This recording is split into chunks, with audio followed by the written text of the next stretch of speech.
Where are we now? Minor items. The big six, Mr. Mohi.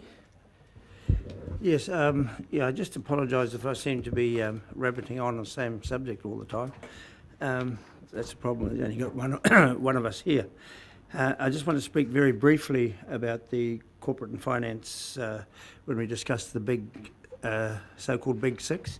And I congratulate the council for putting relationship with Māori as part of the Big Six.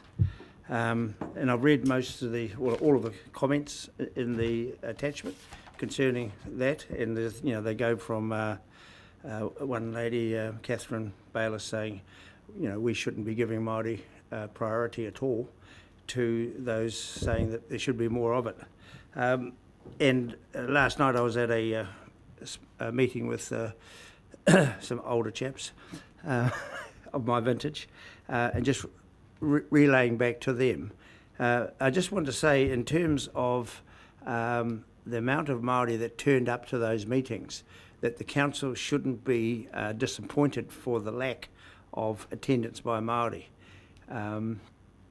It's really a square box trying to fit it into a round hole. This is not how Māori work. And I just looked at my diary, and I've probably been to 6 or 7 hui over the period when the Big Six was going on, and informally matters pertaining to Māori and the council were brought up. And so it's done in an informal way, and concerns were backwards and forwards with me and the likes of Roger Marker and Choki that sits on the Māori committee. So it has been discussed, but the best thing that come out of it is they're very happy that the door is open in comparison with the group that the chairman spoke to, the kaumātua of today, who were young people yesterday. There was no way you could talk to anybody except unless you bumped into the likes of the chairman of the Frasertown Hotel or something. I've just written a few things there. I just wanted to... So what I'm saying is the relationship with Māori and with my daytime job, I work with all the regional councils throughout New Zealand, particularly in the North Island, and this is still up there in terms of that relationship, very much so. But you ask the average Māori, what do you think of the regional council? They're still, but they should be doing this and should be doing that. But at least we're there, so-called doing it.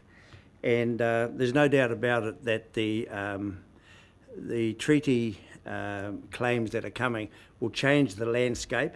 Up here you've had, and I've said this a number of times, you've had Nikki, who's been the voice since, I think, 1997. Before that was the Runana, set up in 1990. So you've had a whole lot of things that have been set up under Crown direction, as it were, to look after the affairs of Māoridom. Nikki and the claimant groups have got to get married at some stage. At the moment, they're just looking at one another sideways and not quite sure who's going to be doing what.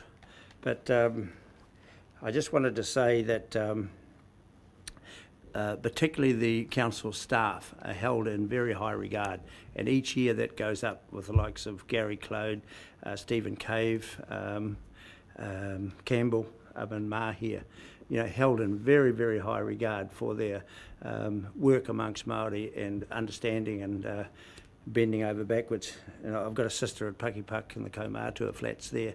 She just pesters the likes of Stephen Cave, and so he comes along with his water truck and waters the restoration sites that they've got going. And a lot of Māori, as with grassroots Pākehā, don't understand how this works in the council, and they don't understand how it works in Wellington. But and some of the comments, right off the what do you call it, speedo, as it were. But I think once again, thank you for putting it in as the top 6. It gives us a good heart that we're here together talking about it. So I just wanted to relay that to you, and don't be despondent that no Māoris turn up, because what we find with our hui, there's not many Pākehās turn up. And if I can just relate something a little bit amusing that Tom told me yesterday, I hope you don't mind, Tom, Councillor Belford.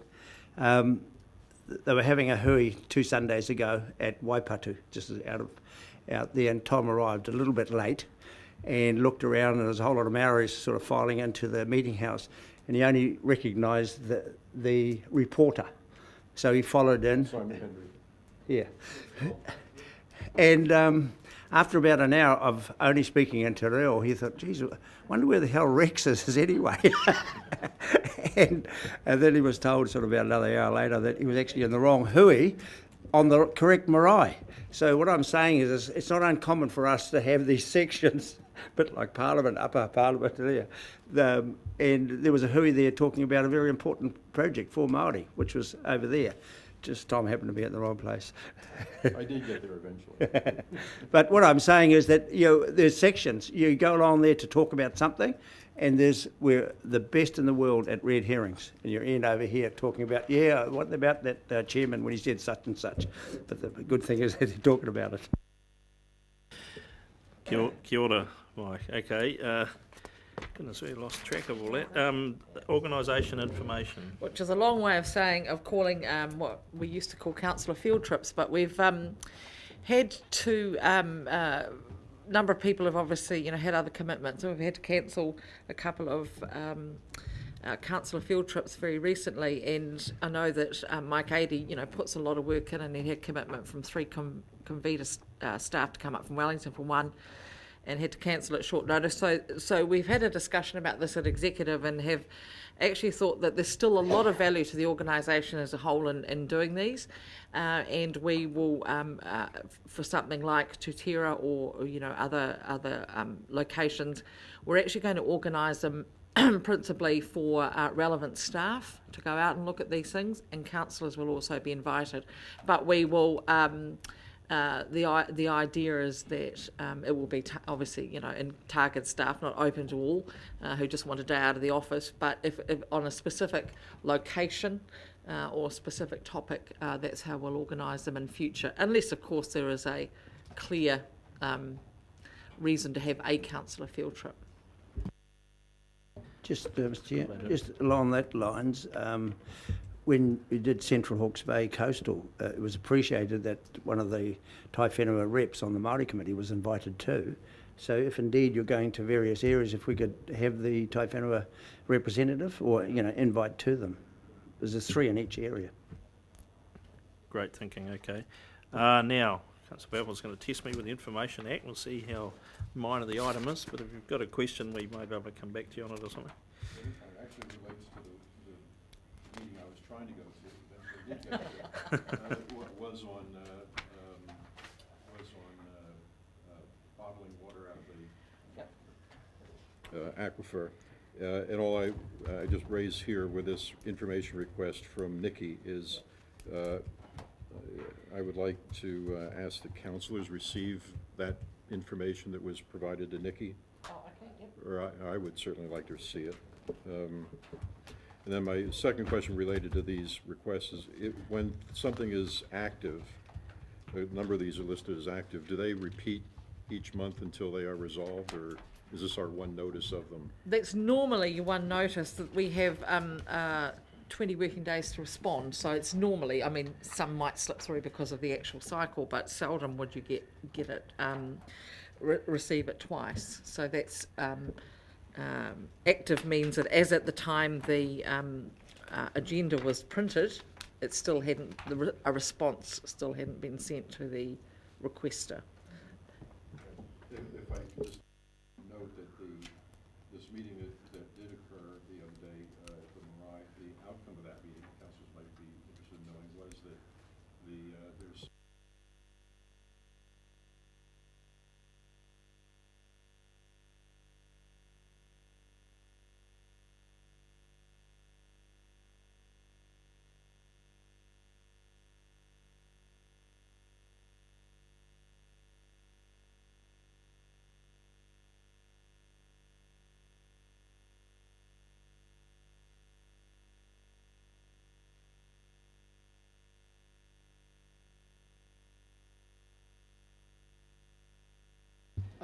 Very good. It's just a minor item. I'm happy to.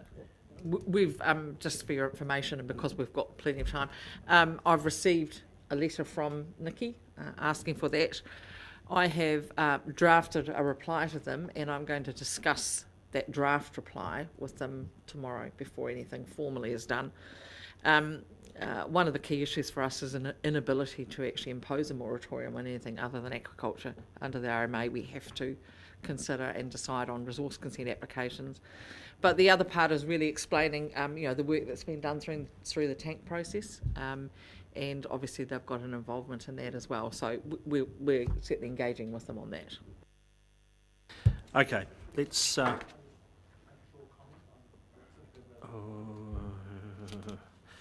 Very short. I guess there's a lot of concern around this, and it's because people don't understand the issues.